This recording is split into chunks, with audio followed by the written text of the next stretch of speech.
Okay nga, magandang araw muli mga kababayan. Pag-usapan natin ngayon yung matinding bangayan ito ni Senator Soto at SP Chis Escudero, na kung saan talagang tira hindi tanggap ni Senator Soto ang nangyaring paglibing dito sa may impeachment ni VP Sara, kung saan nagkaroon ng botohan na 19 ang pumabor, kung saan ibasura na nga, ilibing na ang impeachment dito kay VP Sara dito sa may Senado.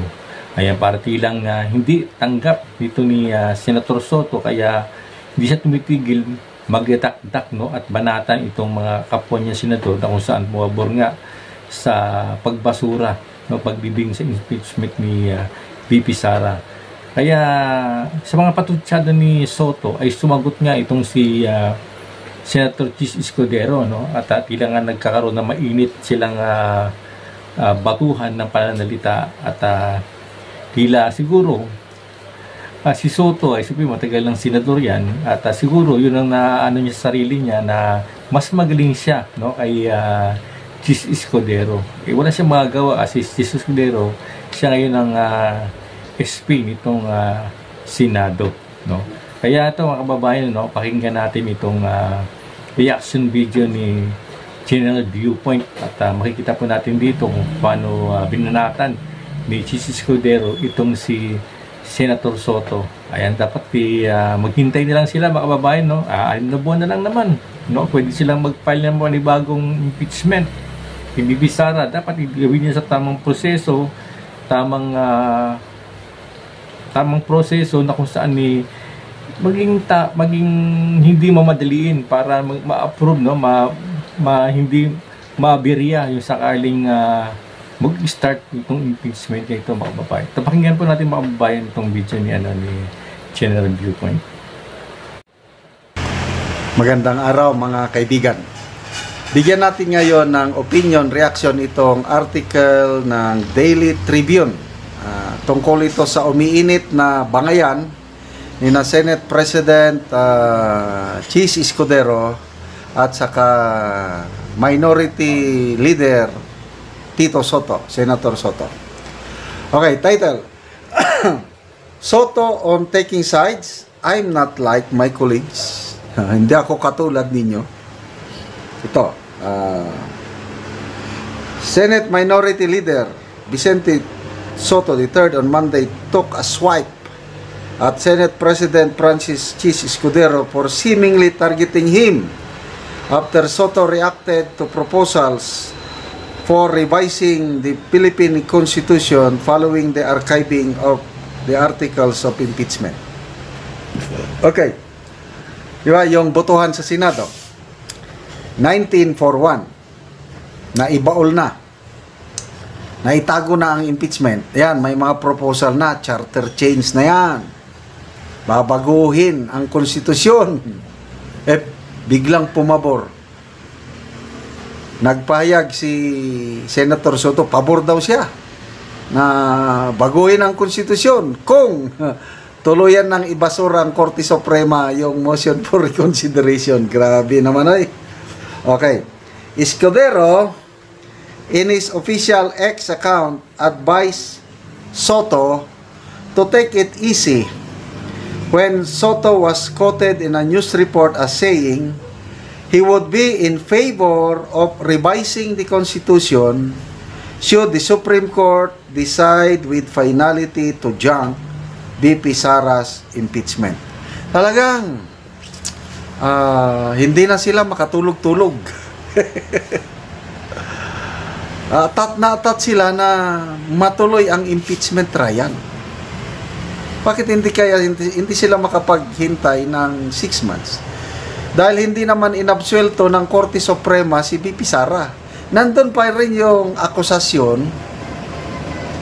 Matuloy pa rin ang impeachment trial. Kailang ulitin lang nila yung proseso dahil hindi tama yung proseso nila. Ganon lang yun. Gusto nilang matuloy ngayon. Hinihintay yung desisyon ng Korte Suprema sa motion for reconsideration.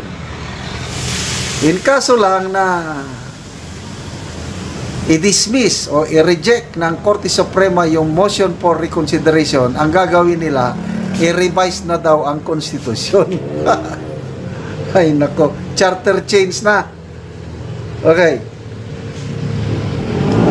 Ito ang post ni Senator Escudero sa X. Easy lang po, sabi niya kay Soto. Easy lang po.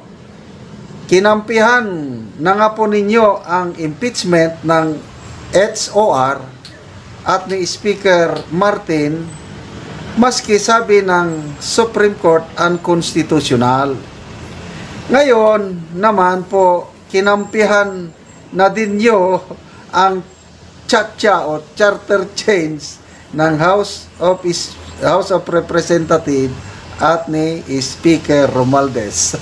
Grabe namang tumira itong si simple lang banat, kailang sapul na sapul, bullseye.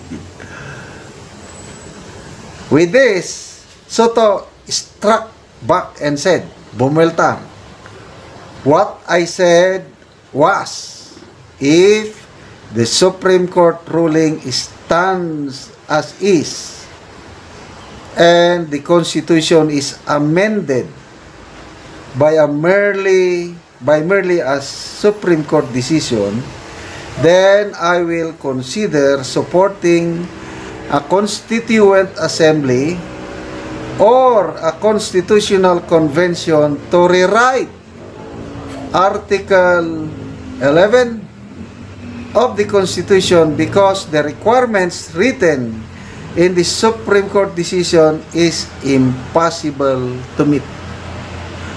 Ano ba naman yung impossible to meet na huwag mo lang i-violate yung 1-year bar rule. Bigyan mo lang ng due process ang sino man na impeachable official. I-refer mo sa Committee on Justice para ang na-impeach na official magkaroon siya ng pagkakataon na mabasa ang kanyang mga reklamo at masagot bago ang Committee on Justice mag-decide na iakyat sa plenary. Ganun lang yun. Bakit impossible? Hindi ko maintindihan. Impossible. Ilan lang sila? Apat lang na kumontra doon sa motion to archive. Apat lang sila. Sila lang apat na gustong magpatuloy. So, anong ibig niya sabihin? Yung 19, hindi nag-iisip? O baka sila ang... Anyway, bahala siya. Apat man lang sila. Charter change. So be it. Kung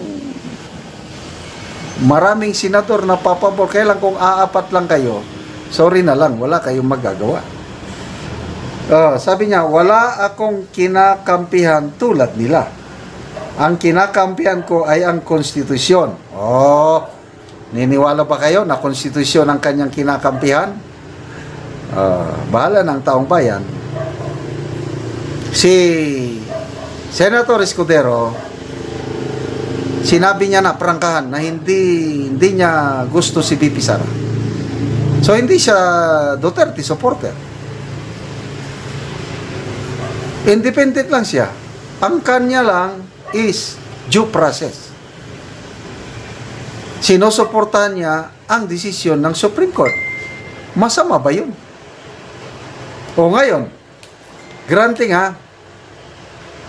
decision ng Supreme Court is i-reverse nila yung kanilang unanimous decision at sasabihin na okay pala ang impeachment. Ano ang magiging botohan sa Senado? I believe yung 19 susunod. Kung ano man ang magiging desisyon ng Supreme Court, susunod yung 19. Yan ang pagkakaalam ko. Opinion ko lang yan.